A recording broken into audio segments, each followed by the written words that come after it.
બનાસકાંઠામાં જ્યારથી ખાતરની જે શિયાળુ સિઝનમાં તંગી સર્જાઈ છે, અત્યારે હાલ દરેક એગ્રો પર જે ખેડૂતો છે તેમની હલ્લાબોલ જોવા મળી રહી છે। અત્યારે હાલ સવારે વહેલા 5 વાગ્યાથી ખેડૂતો લાઈન પર લાગતા હોય છે, છતાં પૂરતું ખાતર ના મળતા ખેડૂતો નારાજ થતા હોય છે। મારી સાથે અહીંયા ઘણા બધા ખેડૂતો છે, અત્યારે લાઈન લાગી છે આ ખેડૂતોની, અમને પૂરતું ખાતર નથી મળતું। દુકાનદારો દ્વારા બસ એક જ વાત કહેવામાં આવતી હોય છે કે અમારી જોડે જે સ્ટોક આવે છે, જ્યારે 500 થેલીનો સ્ટોક આવતો હોય છે અને સામે 1000 ખેડૂતો લાઈનમાં હોય છે, કેમ કે જ્યારે ખેડૂતોને પૂરતા સમયમાં ખાતર ન મળે એટલે ખેડૂત પોતાની ખેતી નથી કરી શકતો, જેને લઈને આ જે લાઈનો લાગી છે, અત્યારે હાલ જે હરિઓમ એગ્રો છે ત્યાં લાઈન લાગી છે।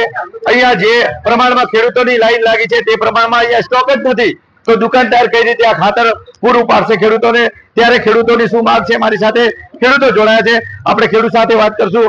શું કહેશો, કેટલું ખાતર મળે છે? અમે સવારના 5 વાગે લાઈનમાં ઉભા છે, 2 થેલી ખાતર આપે છે, સામે સરકારમાંથી ખાતર આવતું નથી, અહીંયા દુકાનમાં સ્ટોક નથી હોતો અને 2 થેલી તો પૂરું પડતું નથી। અમારે 20 વીઘો જમીન છે, એરંડા, રાયડું, ખેતી, તમાકુ, એમાં કોઈ પૂરું ખાતર પડતું નથી। આનાથી મોડા આવે તો ઘરે પાછા બૈરે મારે છે, આવું બધું હેડે છે। અને જેટલું દારૂ જોવે છે ગુજરાતમાં એટલું દારૂ મળે છે, પણ ખેડૂતોને પૂરું ખાતર નથી મળતું, તો સરકાર આ દારૂનો વેપાર કેવી રીતે થાય? દારૂ ખાતર કેમ નથી મળતું?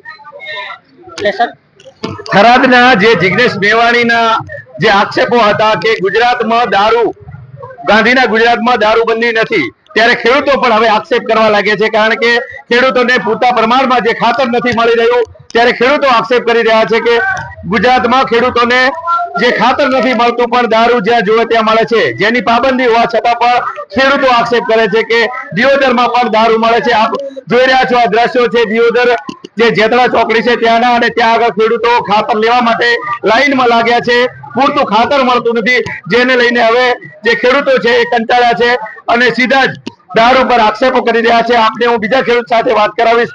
શું કહેશો, કેટલી તંગી છે ખાતર? અમે 5 વાગ્યાના આવીને ઉભા છો, હજી સુધી અમને એક ઠકડે તો થઈ રહ્યો। અમારો નંબર હતો 400 માં, 400 ખેડૂત મારી આગળ હતા, બરોબર। હવે હું આવીને ઉભા છું, હું મારો નંબર 50 માં છે, હું ભાઈ કે 2 થેલી આલું તો વધ્યા તો તમારા કિસ્મત ને ખાતર મળવાનું નથી। આવું આ 5 દિવસથી થાય છે, અને જે સરકારનું પડ્યું છે અહીંયા કલેક્ટર સાહેબનો રજા નથી હાલતા, અમારા હોની ગામમાં પડ્યું છે ભાઈ ડેપોમાં, પણ સરકાર મંજૂરી નથી હાલતી। પથરો થઈ ગયો, તમે બરફ દમે ને ઉપર ગમેલું પડ્યું છે, તેમ છતાં સરકાર મંજૂરી હાલતી નથી ને ભાઈ વેચાઈ નથી કરતો। ગુજકો માસુલ એગ્રોમ પડ્યું છે અમારા હોની। ખેડૂતોનો આક્ષેપ છે કે અનેક જગ્યાઓ પર ખાતરનો સ્ટોક પણ પડ્યો છે। સોની ગામના ગુજકો માસુલ ડેપો પર જ્યારે ખેડૂતો દ્વારા કહેવામાં આવી રહ્યું છે કે ખાતરનો જથ્થો છે, પણ જે કલેક્ટર દ્વારા એમને પરમિશન નથી આપવામાં આવતી, જેને લઈને આ ખાતરનું વિતરણ જે ડેપો માલિકો છે નથી કરી શકતા। મારી સાથે અન્ય એક ખેડૂત જોડાયા છે। શું કહેશો, કેટલી તકલીફ છે ખાતર માટે? અરે ખાતરની તો રાડ ઉઠી રીતે ખાતર મળતું જ નથી। આ બીજા આગળ સવારના 5 વાગ્યાના ઉભા હતા, મારા આગળ 200 થી 250 માણસો આગળ હતા, એ ખાતર હજી ડેપોની એગ્રોની અંદરમાં હવે બીજી લાઈનમાં લાગેલા છે, હજુ ભૂખ્યા છે, ભૂખ્યા તરતા લાઈનમાં ઉભા છે, પણ ખાતર મળતું નથી અમને। આવું અમે આ ખેડૂતો બધા રાડ કરી રહ્યા છે, પછી અમારા દુકાનદારોથી ઝઘડા બાબત કરવું પડે છે કે દુકાનવાળો બાપડો એમ કહે છે કે ખાતર મળતું નથી, ક્યાંથી લાઈન આપું હું?